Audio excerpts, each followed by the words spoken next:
आज फिर से हम ज्ञानी बाबा चैनल पर आपका स्वागत करते हैं। और आज हम जो सेशन आपको देने जा रहे हैं वो है सामाजिक विज्ञान से, जो क्लास 10 से लिया गया है। सबसे पहले हम इस पे बातचीत करेंगे भारत एवं समकालीन विश्व के ऊपर, जिसका पहला बिंदु है यूरोप में राष्ट्रवाद का उदय। स्टूडेंट्स, यूरोप के अंदर राष्ट्रवाद का जो उदय 1789 में हुआ था।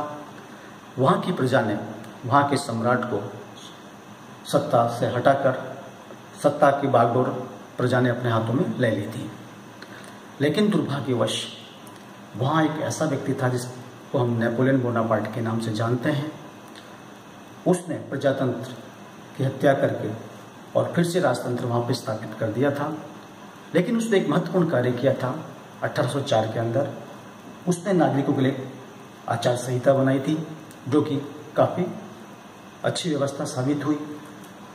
लेकिन 1814 और 15 के बाद, नेपोलियन के पराजय के बाद, एक संधि, वीना संधि हुई, जिसकी अध्यक्षता मेटरनिख ने की।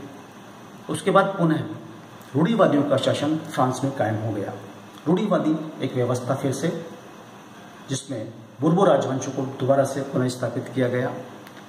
लेकिन 1848 के अंदर देश में भूखमरी का माहौल फैल गया, बेरोजगारी फैल गई, शासन जो व्यवस्था वो डामाडोल हो गई।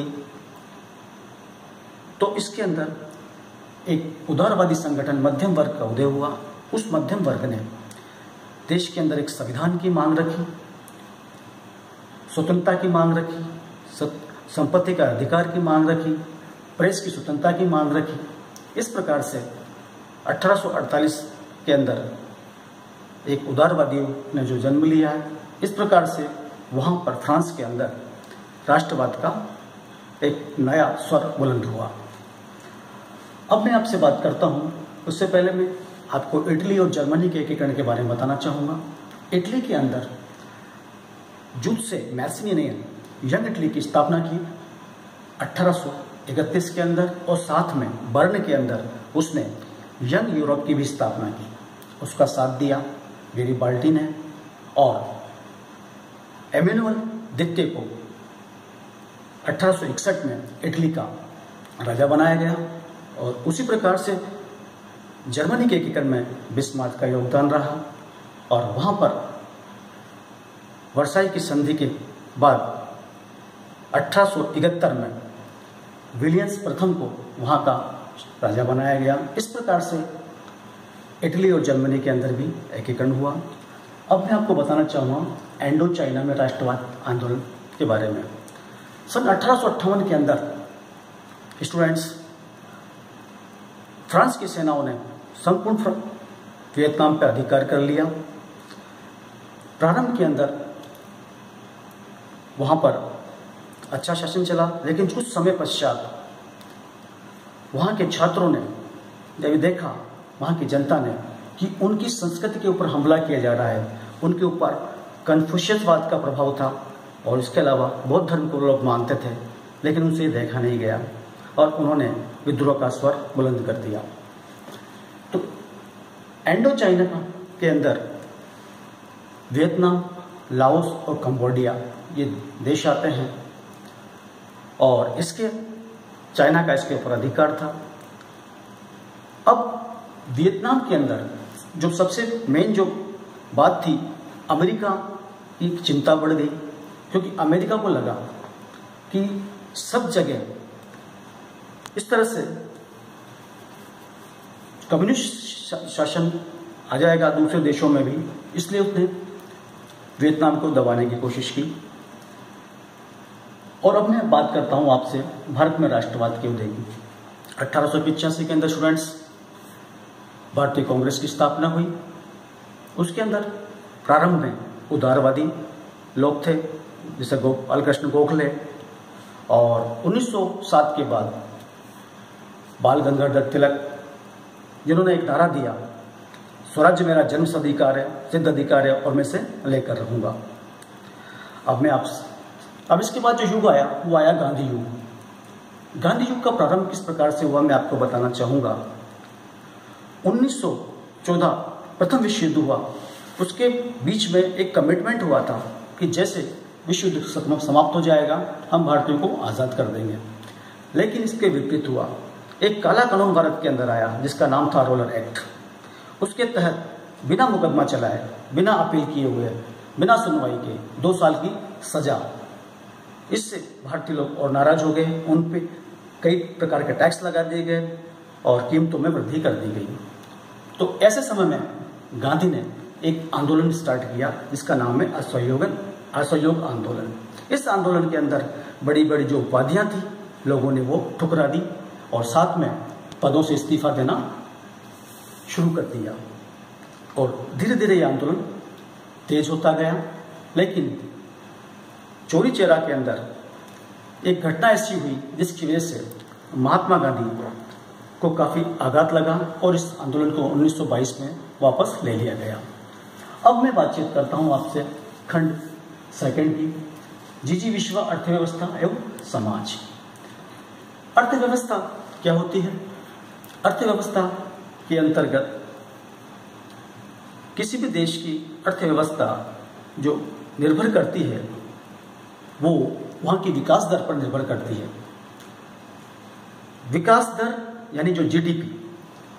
तो ये सब चीज़ें मैं आपको अगले टॉपिक में बताऊंगा। अब मैं आपको दूसरा टॉपिक ले रहा हूँ यहाँ, भूमंडलीकृत विश्व के बारे में। भूमंडलीकृत विश्व क्या है? विश्व के अंदर सूचना प्रौद्योगिकी यानी जब से कंप्यूटर क्रांति हुई है तब से पूरा विश्व एक गांव बन के रह गया है और व्यापार के अंदर जो बाजार जो व्यवस्था है वो बिल्कुल मुक्त हो गई है। बड़ी बहुराष्ट्रीय जो कंपनियां हैं एक से अधिक देशों में जब व्यापार करती है तो उन्हें हम बहुराष्ट्रीय कंपनियां कहते हैं। जैसे हमारे रिलायंस है, कोको कोला है और भी कई ऐसी इंडस्ट्रीज हैं। औद्योगिकरण का युग सबसे पहले औद्योगिकरण की जो शुरुआत हमारे ब्रिटेन से हुई थी और जैसे औद्योगिकरण का युग प्रारंभ हुआ तो मध्यम वर्ग के लोगों का उदय हुआ। इससे पहले यूरोप के अंदर कुलीन वर्गों के लोगों का आधिपत्य था, संपूर्ण जितनी भी वहाँ पर संपदा थी उसके ऊपर। लेकिन जैसे औद्योगिकरण हुआ तो मध्यम वर्ग का उदय हुआ, उदारवादी लोगों का उदय हुआ जिन्होंने यूरोप की व्यवस्था को बदल दिया। अब मैं बात करता हूँ काम, आराम और जीवन के बारे में। काम और आराम और जीवन क्या था? यानी काम के साथ बीच में कुछ मनोरंजन, कुछ लग्जरी लाइफ। तो इसको लेकर विश्व के अंदर कई शहरों का निर्माण हुआ। जैसे भारत के अंदर जो एक उपमहाद्वीप था 60 टापुओं से मिलकर हमारा बॉम्बे का निर्माण हुआ था, जो पहले पुर्तगालियों के अंडर में था, बाद में फिर ब्रिटिश हुकूमत के अंडर में आ गया। उसी प्रकार से लंदन के अंदर, लंदन शहर के अंदर वहाँ कई ऐसी बस्तियों का सौंदर्यीकरण किया गया। 1907 की जो रूसी क्रांति थी उससे ब्रिटेन घबरा गया तो उसने गरीबों के लिए भी सोचना वहाँ प्रारंभ कर दिया। उनके जीवन को उन्नत बनाने के बारे में उन्होंने सोचना प्रारंभ कर दिया। ठीक है, अब मैं बात करता हूँ रोजाना की जिंदगी, संस्कृति और राजनीति। तो रोजाना की जिंदगी और संस्कृति के बारे में मैं आपको बाद में बात करूंगा, लेकिन उससे पहले मैं आपसे बात करना चाहूंगा मॉडर्न संस्कृति और आधुनिक दुनिया, जो कि बहुत महत्वपूर्ण टॉपिक है। सन 1450 से 1550 के मध्य में मुद्रण संस्कृति एकदम से विकसित हुई। छापे खानों का आविष्कार हुआ। जर्मनी के अंदर जो प्रिंटर लोग थे दूसरी जगह जाते थे, दूसरे देशों में जाते थे और लोगों को ये इसके विषय में बताते थे। तो धीरे धीरे जो विचारक थे, जो दार्शनिक थे, उनके विचार मुद्रण संस्कृति से विश्व में फैलने लगे और विश्व के अंदर एक रिवोल्यूशन आया, एक पुनर्जागरण आया। तो पुनर्जागरण के अंदर मुद्रण संस्कृति का बहुत बड़ा योगदान है। मैं आगे ज़्यादा डीप में नहीं जाना चाहूँगा। उसके बाद आता है उपन्यास समाज। भारत के अंदर मुंशी प्रेमचंद का आपने नाम सुना होगा। दलित वर्ग, जो शोषित वर्ग था, उनके लिए ऐसे उपन्यास बनाए गए ताकि उनके अंदर एक जन चेतना पैदा हो सके। स्टूडेंट्स, अब मैं आगे बातचीत करता हूँ आपसे समकालीन भारत और भूगोल के बारे में। इसके अंदर कई चीज़ें आती हैं, जैसे संसाधन। अब संसाधन भी 2 प्रकार के होते हैं, जैविक जिसमें मनुष्य भी आता है, जानवर भी आते हैं, दूसरे अजैविक जिसमें आपके खनिज वगैरह आते हैं। इसके अलावा जल संसाधन।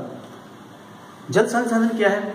जल जो है एक सीमित मात्रा के अंदर हमारे पृथ्वी के ऊपर है, और इसको स्टोरेज करने के लिए किस प्रकार से इसका हम स्टोर कर सकते हैं, उसके लिए सरकार ने कई प्रकार की योजना बनाई है।